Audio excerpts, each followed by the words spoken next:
It is Judgment Day for an accused serial killer. Good evening, everyone. I'm Bill Harris. Elias Abuelazam is guilty. His 2.5-week trial coming down to a 90-minute decision by a jury today. NBC 25's DILLON Collier been following every step of the case for us. He joins us now live from the Genesee County Courthouse. DILLON? Bill, after hearing closing arguments, the jury received their instructions and, as you said, took just over an hour to find a guilty verdict in this case. What is your verdict as to count 1, open murder? Guilty of first-degree premeditated murder. And there it was, the family of Arnold Miner saying justice was served in this case. They waited nearly 2 years to have this case tried before a jury. We caught up with Miner's sister moments after the verdict was read.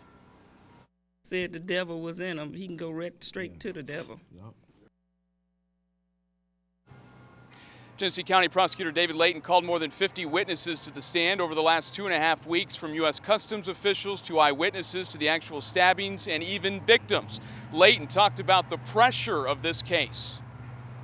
Certainly in my 8 years as prosecuting attorney, this is the most intense manhunt that I've ever seen by law enforcement, and one of the most intense prosecutions that I've supervised and participated in. This was overwhelming bad evidence, even for a town that's unfortunately used to bad stuff. Overwhelmingly bad. What's not answered is the why.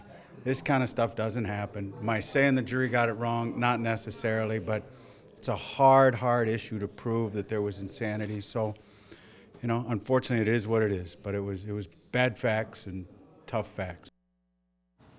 Sentencing for this case will be back inside Judge Judy Fullerton's courtroom on June 25th. We're live in Flint. DILLON Collier, NBC 25 News. DILLON, you've been covering the proceedings for us since day one. In your opinion, were there any surprises at all?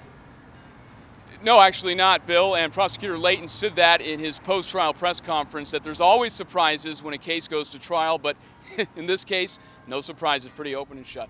DILLON Collier live in Flint. Thank you, DILLON. Well, as we noted, this guilty verdict followed 2.5 weeks of testimony from more than 50 witnesses. The defense arguing that Abuelazam was insane and not criminally responsible for the murders. In closing arguments, the defense tried to pull out all the stops, using even theatrics to try and sway the jury. What you can't see in the video is the defense stringing blue tape across the courtroom and tossing marbles onto a scale to try and illustrate how the case was stacked against Abuelazam.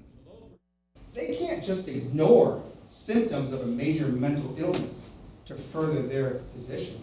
Someone is mentally unstable enough to take a knife and stab themselves in the neck and attempt to kill themselves way back when. It's showing signs that he's psychotic.